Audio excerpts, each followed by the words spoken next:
Hey everyone, welcome to the Equality Lounge at the NFL Draft. So excited to be here. This is a really important conversation, and I think this is the conversation and the reason that we are here, because it's about creating an inclusive sports culture. And there's a really important word in what I just said, the word creating. We can't wait, we can't watch, we can't expect someone else to do the work that we need to take responsibility for. We have the opportunity to create, which means that is choice, that is intentionality. It is not about going back to what we were, but it's about creating a more inclusive culture. It is about creating an inclusive sports culture. So very important to have this conversation, but more important to create the actions for change, not just have the conversation. And one of the things that Danielle, who I'm going to introduce you to in a minute, we're talking about, which I think is so incredibly important, is we have the opportunity to make a difference, and it is not about signing pledges and petitions. I always say signing pledges and petitions is a surrogate for doing nothing. So with that, I am going to introduce Danielle first. Introduce yourself, tell us who you are, what you do, and play off of what we just talked about with pledges and petitions, because I thought that was a game-changing comment. Sure. Shelley, thank you so much for having me, and thank you all for tuning in. My name is Danielle Sydnor. I am the CEO of We Win Strategies Group, and I'm also the president for the Cleveland branch of the NAACP. And then Shelley and I were talking, I love the anecdote that you gave about pledges and petitions. And I say it's like thoughts and prayers. I get the same feeling when I hear that, because until you actually do something with it, it doesn't actually mean anything. Amen to that. That's what I want to say. That's fantastic. And I have to say, full disclosure, Jill is going to introduce herself. She's also one of my closest friends in the whole wide world. So full disclosure, when I said we're coming to the NFL draft, she goes, I'm coming too. And I'm like, thank you very much. We go together. And thank you for having me, Shelley. Hi, I'm Jill Estorino, and I am the President and Managing Director of Disney Theme Parks International. We have parks in Paris, Hong Kong, Tokyo, and Shanghai. And as I think about your term, I would say from a Disney perspective, I would say it should be about voices and storytelling. And I think that's the role that we would like to play in our industries where we lead in terms of equality and inclusion. I have to jump in because storytelling, it is so true. For the last couple of days, we've been telling stories. And, someone on the panel, on one of the panels said, if you haven't had that personal experience, you might have sympathy for something, but you don't have the same empathy. And the best stories or the best aspects for change are when you make them relatable. And it's also where your purpose and passion come from experiences, been there, done that, or someone you know, or someone that has shared a story of something that has really happened, because it is clearly not in a textbook. We need to move to becoming a more empathetic human, or letting that empathy come out to create the changes that we want to see. So with that, I'm going to go to Ryan. Well, first of all, Shelley, not only thanks for this panel, but this entire weekend has been absolutely incredible. I think a lot of good conversations on this stage with some really impactful leaders, so thank you. I'm Ryan Virtue. I'm the Regional Partnership Director for a national organization called the Positive Coaching Alliance. We're an organization that uses sports and really tries to be a catalyst for positive youth development through sport, and a huge part of it for us is certainly inclusivity. We talk all the time about culture being, simply put, the way we do things here in insert organization, and we really need to dive a lot more into the we to make sure that we is fully inclusive and fully supportive. And so that's really what a lot of the work that we're doing. And I think one of the things when you say empathy that really starts a lot of that empathy is curiosity, right? We're really quick to dismiss other experiences if they don't directly apply to us. And so as opposed to taking that immediate dismissive stance, approach it more out of curiosity so that you can open your mind to some of those other perspectives. Open your mind. And, also listen to hear, don't listen to respond. I heard that one the other day, and I thought that was a really important nuance of listening. A lot of people listen for when it's their turn to jump in, but if you listen to hear, pause, reflect, act. Goes a long way. Korinth. Good afternoon. My name is Corinth Patterson, and I am Assistant Commissioner with the Mid-American Conference. Everybody usually knows it as the MAC, and that is an intercollegiate Division I athletic conference. Actually, we're based right here in Cleveland, Ohio. Pretty much have some office space across the street there. And we have 12 full member institutions. A lot of people might know between, usually get a Bowling Green grad, a Miami grad, a Toledo, a Kent State or Akron. But we also have schools between, I am a Ball State grad in Indiana and some schools in Michigan. And I work on the championship side, event planning there. And I'm gonna take off from you, Shelley, and we talk about that experience. One of our big things as our student athletes make that transition from high school to college and looking for the inclusive in sports and culture is that experience, the experience that they're going to have as they go to college and the experience also that they have and make that transition into their career in sports there. It's amazing. I want to talk about the word culture. I go off script, so I'm well known as the chief troublemaker, breaking all the rules that make no sense, creating the new ones. So I'm going off script because I want to play off of what Korinth just talked about, culture. We always say culture eats strategy for breakfast, right? It's about culture. What does culture mean to you? Because is culture in a textbook? I mean, is it something you can read about to create? Or is it something that you have to work pretty hard on creating, and who is responsible? So if anyone just wants to jump in, I'm giving you time to reflect for a minute since I'm going off script. What does culture mean? I'll jump in. I knew you would, Danielle. You know, and I think about the story I was telling you when we were talking earlier today about an experience I had recently. Culture, I think, is embedded in how you treat people. It is how people feel when they walk into your presence. It's how people experience your organization or whatever you're putting out. And so I'm mobility limited right now. You can't really tell because I got my cute shoes on. So cute, so cute. Yeah. Let's just hone in on those for a minute. Shoes, you know. But I happen to be in need of like crutches and wheelchair, which a lot of people that are not on camera can't see. And so I had an experience recently where as I was trying to get a wheelchair, there was a rule that I had to provide a driver's license to get a wheelchair. And I also needed my driver's license to get my NFL credentials for this week. And so I went back and forth trying to offer alternatives. That wasn't working out. And so as the miniature chief troublemaker, I said, I'm just taking a wheelchair because I need one, right? And so eventually somebody walks up on me, this head security guard, and said, did you take the wheelchair? I said, yeah, I took the wheelchair. And I explained myself. He didn't introduce himself. He didn't say, I'm sorry to see you need a wheelchair. How can I be helpful? It was immediately, why'd you take the chair? What are you doing with this chair? I'm using it. I need a wheelchair. And so culture is how you treat people, how people feel, and the experience they have with your organization. And you said something else in that sentence to me a couple of minutes ago. You said they wouldn't have said the same thing to me. Right, yeah, it was a white male who was in charge, and by the end of the conversation, he told me it was his building. I mean, it went totally off the rails. But I know that as a black female sitting in that wheelchair with two young black men who had dreadlocks and braids and tattoos, he immediately saw us as a threat or as an issue and treated us that way, as opposed to I know what he would have done to a white female. It's true. I'll build off that, Shelley, with a kind of a different angle, which is corporate culture. And yes, culture does eat strategy for breakfast. And if I think about the Disney culture, it's long and withstanding, and it's a culture of collaboration, partnership, hope, optimism, really our brand values. But we have a saying at Disney, which is we need to move from Disney nice to Disney real, because a part of our culture is about being polite and maybe not always speaking what's on your mind or behaving your true self. You're putting your Disney self forward. So becoming Disney real is our culture mantra right now. And I think it's a positive because we need to evolve, even though there are traditions in a company culture that made you the success you are today. But in order to evolve, you've got to look at yourself in the mirror and how do we become even more authentic to the employee base that we have. Amazing.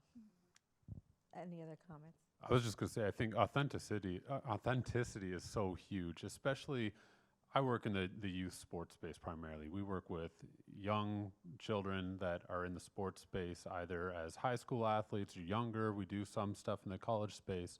And as adults, as a coach or as an organizational leader, they need to see true leadership. They need to see your true self so that they can obviously feel comfortable to be able to have conversations, especially when it comes to inclusivity and times where they may not feel like they're belonging as a part of the culture. To your point, Danielle, if they don't feel like they're a part of something, that really comes down to leadership and the individuals that are involved. And you have to be open and vulnerable. You have to be true to yourself and certainly true to those around you in order to develop those relationships. So I heard from millennials that they hate the word authenticity, by the way, just FYI. And I said... Good, because clearly I have a hard time pronouncing it. And spelling it is hard, too. I said, why? They said, because they think it's an inauthentic word, authenticity. And, you know, I do a lot of work with the kids in Parkland, and they said, I said, what word would you use? They said, real. It's real. And those experiences are real experiences. They said, we have the voices. We experienced what happened in Parkland. We need you adults for your money and for your connections, but it's our voice that really is very real. So just FYI, that's another thing we're going to need to revisit is the word authenticity. Okay, Korinth, culture. All right, culture. I'm going to add the words sports culture to that, just because I, in my field with working with so many different coaches and athletes, like your culture, it's your team. It's what you believe in. And as we talk about, student athletes make that transition to going to college, and they're coming into that new culture. And this is, as our team, this is what we stand for, and this is what we believe in, and this is how we present ourselves on campus. That part of the culture. Just last weekend, I was just out at our women's golf championship, and that culture sport of golf. Now, I would tell you, I am not the most knowledgeable about golf, but those athletes right there, they are dedicated. I mean, they went out there and played a 36-hole round in one day, shotgun start. So I gave them up for that. But just to see them afterwards, they all came up to me and said thank you. Like all of the teams, I'm like, oh, thank you, you're welcome, you're welcome. I'm getting swarmed. But that's their culture. That is what they do, and that's what it stands for. I mean, we have. We have 9 teams. All 9 of the athletes and coaches had said thank you before they had left that golf course that day. But that's their culture. And that's what, and also to take off that is to see them doing that right there in their sport, they're going to take that with them onto life with them. So when we go to needing the wheelchair, someone welcome you, say hi. Hopefully we're building some athletes and their culture right now that if they're in that position, they're going to be the one to say, welcome, let me help you out there. And not let that happen. And so how do we get this culture? Because, a culture is a reflection of its people. And when we use language like cultural fit, are you a cultural fit? Gosh, those words piss me off because cultural fit means we all need to sort of be the same. Then how do we have diversity? And how do we create inclusivity? And how do we create a culture of belonging if we're supposed to fit? Fit is like one size fits all. That is blah-de, blah-de, blah. So what do we do about that? Yeah, I think, fit is the limiting part of that statement. Culture and finding a space for yourself inside of an organization sometimes mean that you help the organization shape its culture. But I do think that there have to be some things that are foundational that we accept and agree that we won't tolerate. And so some things about company culture and fit can be the things that we all agree we're not going to allow to happen in our spaces. And that to me is the only time I want to hear something that feels limiting is like we're going to exclude those things that we know don't fit inside of our organization. Things like discrimination, things like bias, things like small and limited thinking. We've got to take those things out of the equation and create space for folks that are going to come in and help to disrupt sometimes the things that have always been done. One of the things I hate to ever hear is because we've always done it that way. Amen. Hello. Who is it that says it? Einstein? Yeah. If you have the same mind of the same mindset of what got us here, we're never going to evolve, right? I think it was Einstein. I don't know. Someone can look it up and challenge me on that one. I'm not sure. Don't know, but it's good if either way. Yeah. Take it. Okay, what else do we not tolerate? I think we can't tolerate, again, the small thinking and discrimination. To me, discrimination and racism, we've got systemic racism. We continue to talk about it now, but it's the action part of it. So when you go into company culture, to our earlier conversation about pledges and statements, but look inside your organization. Some of the companies that were the first to run out and say that Black Lives Matter don't have any Black leadership anywhere. They don't have any Black members on their board. And so some people call it now this performative activism, where you can put out a statement and things like that, but are you doing the hard work inside of the organization? And I even challenge some local leaders. So that means, like, if the next 5 people that you hire are Black, are you comfortable with that? If you're trying to close the gap, right, it has to be intentional. And so getting people to really envision what the future looks like when they say the things that they want to have happen begin to play out. Because if all of your neighbors are Black, what does that feel like? Are you ready for that visual for us to get there? And so I think that's the next step of when you talk about fit and, culture inside of an organization, but in community as well. Okay, so I want to take that one on. And Jill, I want to bring this one to you, because one of the things we talk about is outside in, where companies are signing the pledges and petitions, they're making their statements and their commitments to Black Lives Matter, yet, as Danielle just said, inside out, we're not reflecting those values. At Disney, you are doing a lot outside in and inside out. Can you talk about that? Yeah, I would say we're doing much more inside out than outside in for that very reason. And until we can deliver on a promise, we're not going to go out and state it. And we have a lot of work to do, but diversity and inclusion has been one of our core values for years and years and years, and we're making progress, but not enough. So I think one of the things we can't tolerate anymore is just being comfortable in this space. If we're not feeling uncomfortable, we ain't moving the needle. Right. We're not having the real conversations. So that's something we're trying on for the first time, because we're all about Disney Polite and packaging, but that uncomfortableness is where growth comes and where change comes. So I would say that focusing internally is what companies should be doing first and foremost. And then the external image and message will come from the do good inside. So that's where we stand. Well, and I think we have to get comfortable being uncomfortable, and that requires bravery. And you also have launched a Brave series, which is about being brave. And it's scary. It's scary to break protocol. It's scary to, go where we haven't gone before. But if we don't, then we're in status quo cycle. So I want to get uncomfortable. Let's get uncomfortable. What do we want to say that people hear? If you were to give advice to the CEO of the sports organization or the corporate culture, what message do we want them to hear loud and clear? I'll jump on one, because frankly, a lot of people in those power positions look like me. They sound like me, right? And I think a huge part is understand you have white privilege, you have male privilege, you have potentially heterosexual privilege. There's all sorts of privileges that you have. Get comfortable with it. There's nothing you can do to change the fact that you have this privilege. But if you understand that, then you can start to open your mind to other perspectives and other experiences. And I'm a huge believer that I'm on this earth personally to serve, and I'm only going to be able to serve to a very limited level if I only do it from my own experiences and my own perspective. And that just can't happen. And so I highly encourage anybody, and frankly, when I first heard the term privilege, I took initially, in all honesty, a little bit of offense to it, because I've worked hard for everything, and until I started really self-identifying and actually understanding what that term means, and that it's not a negative thing and there's nothing I can do with it, then I was able to start being more curious and start learning and be honest. But be honest with what you have and where you are, so that you can start to learn and fill those gaps where they're necessary.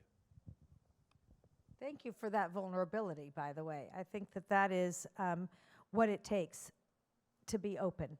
We need to be vulnerable, and we need to be open to evolving as humans. And we've talked about starting to showcase the soft powers. The soft powers have been invisible historically. The masculine, decisive, linear, aggressive, assertive. The feminine, collaborative, nurturing, empathetic, resilient, vulnerable. Those are the powers we've traditionally hidden, and yet they are the greatest qualities of leaders today and the most necessary qualities of leaders today. And I don't care if you're a man or a woman, but you need to have those soft powers and be not afraid to show them and bring that vulnerability forward. So thank you for being an amazing leader today, an empathetic and vulnerable leader. And I was going to say, kind of leading off of Ryan there, we were actually talking earlier, just being uncomfortable, having those uncomfortable conversations.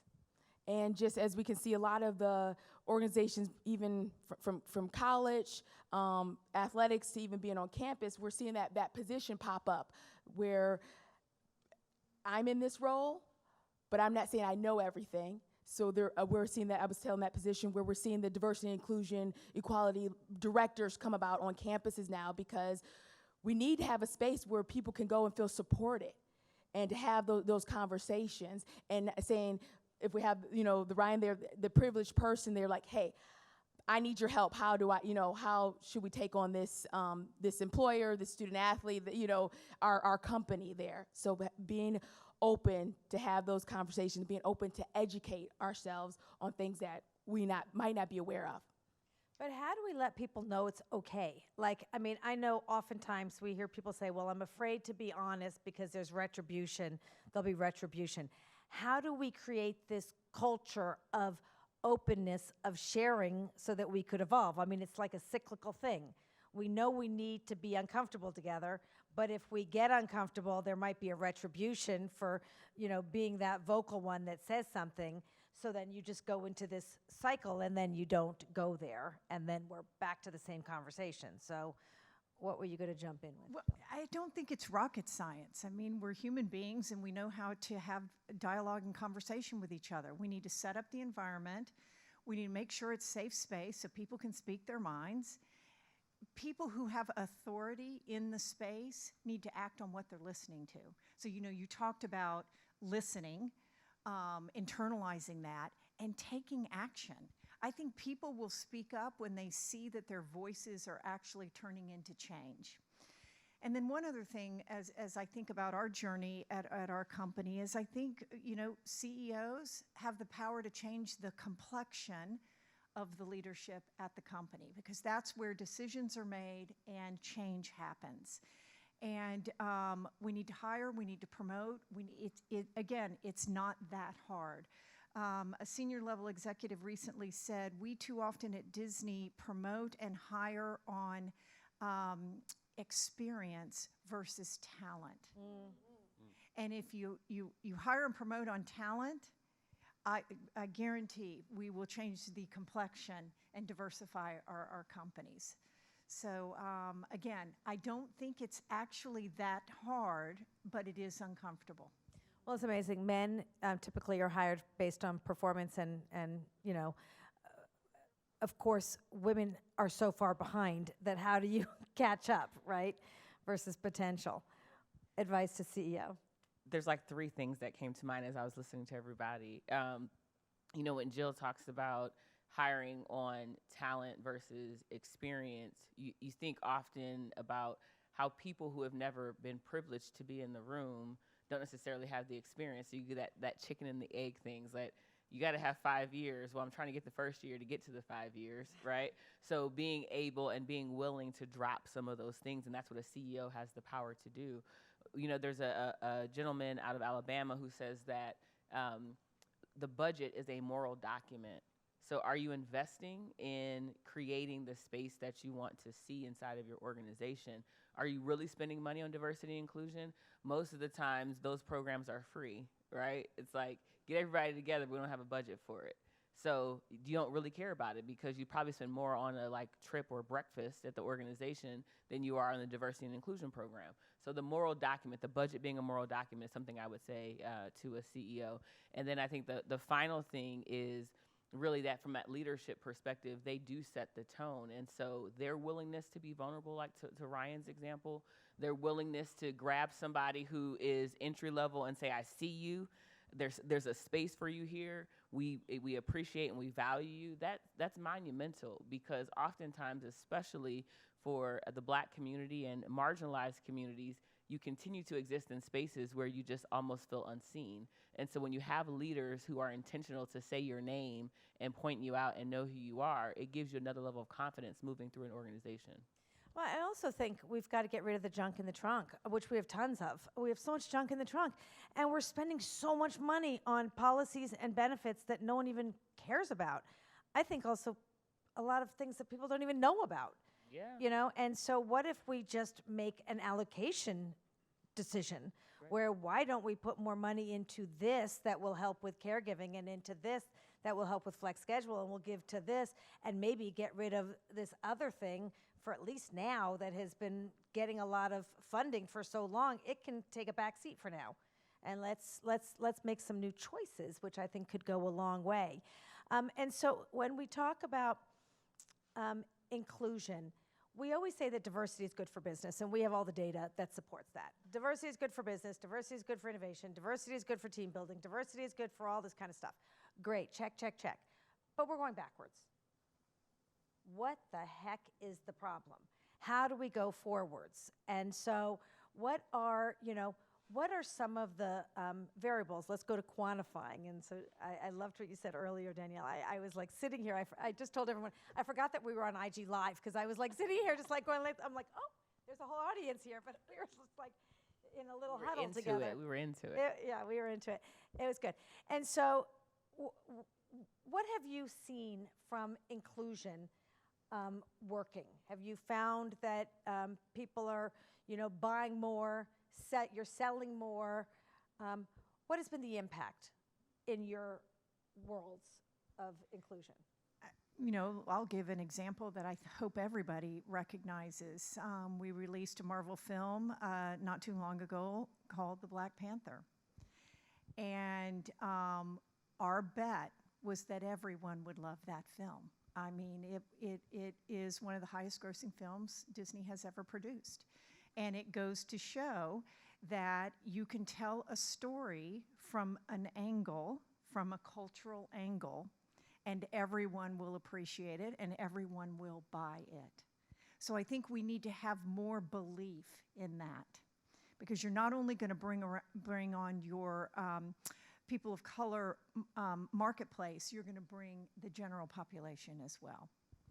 And Jill, I think the thing that you said earlier too made me think about is that term willingness, right? So it's not that we don't have the ability to do these things, but the willingness to do it. And sometimes taking a risk, so to speak, especially when you're talking about Black folks or women or any other marginalized group, people perceive it as risky, and so they don't have the willingness to take the risk. And so what we have to be willing to do when we talk about inclusion is take that risk. And I know in creating programs, especially in partnership with the NAACP and some of the sports teams, they have a great program with the Cavaliers and Rocket Mortgage Fieldhouse, where we do a food tasting experience on an annual basis with Black-owned businesses. Prior to our engagement, they had not had a Black-owned business in one of the particular stalls. They have they do have an entrepreneur that's inside of there, but they have this really interesting concept where they rotate out different businesses, and they hadn't had anybody participate. Well, now not only have they had several businesses participate, one of those they've actually launched a restaurant with, and she now has that restaurant out in the community. It was because of that partnership. It was because of that access. It was because of that inclusion that now she has this opportunity that she was totally deserving of and qualified for. It's just awareness. It's giving someone a chance, and that's equity. Absolutely. I just want to say, I just used the word equity, so I want to talk about the difference between equality and equity. And we're going to come back to examples because it's really important. Do you want to talk about the difference, or do you want me to do it? You want to do it? I can give my You definition of it. I think to get to equality, you have to have equity, right? So if you're talking about, all of us being treated equally, and someone is starting at a disadvantage, to get to equal, like any other equation, you have to have it be balanced. So you start with equity. You got to give somebody what that deficit is to get them caught up, and then now we can be on a level playing field. Exactly. Great example. And I didn't read it off of your bio if it's in there. No, you know what? I never wrote that in my bio. And there was a great example that I saw. It was a picture, because a picture's worth 1,000 words. And it was, if you have the same seats, you pay the same amount of money for a seat, but it's standing. And I am 5'3", and there's another Shelley that I interviewed. She's 6'4". We could pay the same amount for a ticket to see something, but I'm standing like this, and she's standing like this. She has a better seat. And so I'd have to get put up on a stool many inches higher so that we could see the same. So equality, equal opportunity, but equity, giving everyone that same opportunity. And so I think that is a really important thing just to specify. Okay, back to examples. Examples of Ryan was how ready to jump. you've seen inclusion at work. And I just want to go back to one thing Danielle said, no risk, no reward. These expressions now make sense, right? No risk, no reward. And when we were talking about hiring, I hire for passion, I train for skill. That's right. I care about that. Unless you want to be a doctor, lawyer, or an accountant, I think skill might come into handy a little bit more. What I was going to say about, for my example, for inclusive, right? Is that we're going back to, right? We can use that word, unless you have a better word. No.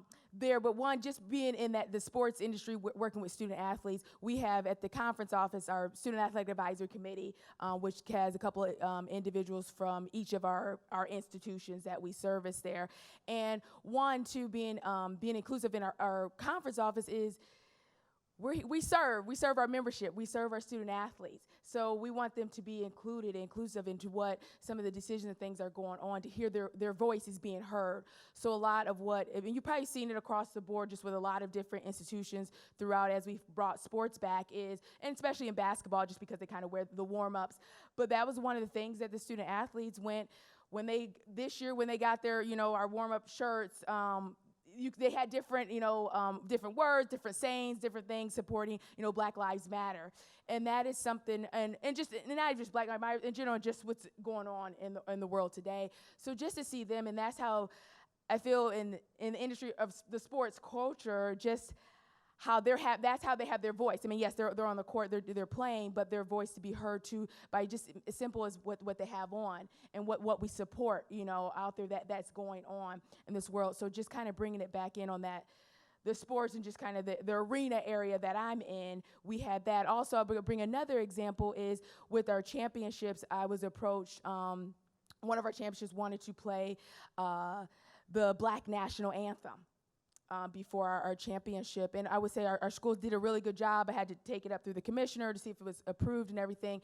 And the school that was hosting, they did an educational thing for their student athletes to know why we were playing this. Because I think, and that was one of the questions I asked them. I said, well, we just don't want to play it and then people not understand why are we doing this? I mean, I know people know what's going on. So one, they did an educational piece for their student athletes of why we were going to be doing this. And then also we had a PA read that we stated when we did play it. So definitely we got good positive feedback from our coaches, from our student athletes. And it was one of those other things. I mean, there's 32 other conference offices. I did a survey like, is anyone else doing this? How are you doing it? How are you leading into it? Because it's something, when we talk about being uncomfortable or things changing, like this whole year when it comes to sports has just been, especially when you say, oh, this is how we've always done it. Yeah, every championship I've had is not how we've always done it, because you're just trying to think with COVID, with everything, how are we still giving the experience, making this an inclusive sports culture going into this world of COVID for our student athletes. I just want, first of all, we are incredibly lucky that the Mid-American Conference is here because they are oftentimes at the forefront when it comes to inclusivity, when it comes to a lot of the focus work on life lessons. And so we're very fortunate. Going back to just my primary area of high school and youth sports, and to answer your question, Shelley, about what does an inclusive sports culture look like? It looks like a winning culture in sports, right? Because in youth and high school sports, we have two goals, right? To try to win on the scoreboard, but to prepare kids for life at the end of the day, right? When we're in the school environment, where we're in the youth sports environment, it's about developing character and preparing people for the next steps in their lives. That's it. And there is no bigger conversation right now that needs to continue to take place than inclusiveness. And even if we may not turn into a winning on the scoreboard environment, we are winning in that other aspect that is vital and really at the core of our mission as educators. And so I think, it is a winning culture, and over time you do end up seeing more wins on the scoreboard when everybody in that room believes and feels that they're supported. When I win and when you win, we win. That's where the name came from. Okay. Also, before I wrap, because I have no idea what time it is because the timer isn't here, but I'm going to keep going because I want to end with another question. But I also, Danielle, want you to tell everyone, because I said, do you say NAACP or NAACP? Tell me why you said you use NAACP. I use NAACP because then you don't mix it up with all the other organizations that have the double acronym. So you would not be surprised, or maybe you would be surprised by the number of people that call us the NCAAP or NWAP, like mix it all up. So NAACP, and really because those two A's are important. We're the National Association for the Advancement of Colored People, right? That A does mean something. And the final reason is because the old timers checked me at one of our national conventions that there's no double A in the alphabet. So I say NAACP now, and hopefully you all will as well, because people should know that all of those letters mean something to us as an organization. Thank you. So for everyone around the globe tuning in, you heard it here, NAACP. Right. Get that and get that right. Okay, I want to end on gratitude, truthfully, because I am so grateful, A, to have an Equality Lounge at the NFL Draft. I am so grateful to bring visibility to women in sports, in the business of sports, athletes across all the leagues, across everything, to have the collaboration that we have. We are so much better together. We go further, we go faster. It is a hell of a lot more fun, and it is about the we. There is no doubt about it. But I also want to end on a Disney, which is may all your dreams come true, because they can. Tell me what you dream for and what you hope for. Give me a dream. Well, let me first say, Shelley, we are all lucky in each of our industries to have such an equality champion with such a strong voice and dedication. So thank you. You are changing the world and changing our industry. So thank you. We are. And tell me the question again. What do we wish for? I wish for a world where we all feel like we can be ourselves every day and feel valued. I wish for true freedom, the freedom to move without fear of bad things happening, the freedom to sit at the table if I want to sit at the table, or create the table if I want to create the table, or move to Africa if I want to move to Africa, or stay in America if I want to stay in America. I want the freedom to make choices without people feeling like I should be in a certain box doing a certain thing. That's what I wish for. And by the way, if there's no seat at the table, we pull up a chair, or you could sit on my lap. There's always a seat for us. I dream for the day that these conversations aren't necessary anymore, because it means we've arrived to a point where we don't have to talk about these things. We don't have to try to pull people in that think differently than us. That's really ultimately what I would love to see us get to very soon. I wish for, right now, we know what's going on in this next generation. I just wish for them to be able to just, even though they see this, some of them might not understand everything that's going on, but to know that there's more, and they can have a wish, and they can also have a dream too, to do more and to be more in this world. Well, thank you all for being here, and thank you to everyone that has helped make our dreams come true today, tomorrow, and making it a better place for everyone. This is the power of the collective and how we all work together to make and create an inclusive sports culture, but really an inclusive culture in the world that we all live in. So thank you so much. Thank you.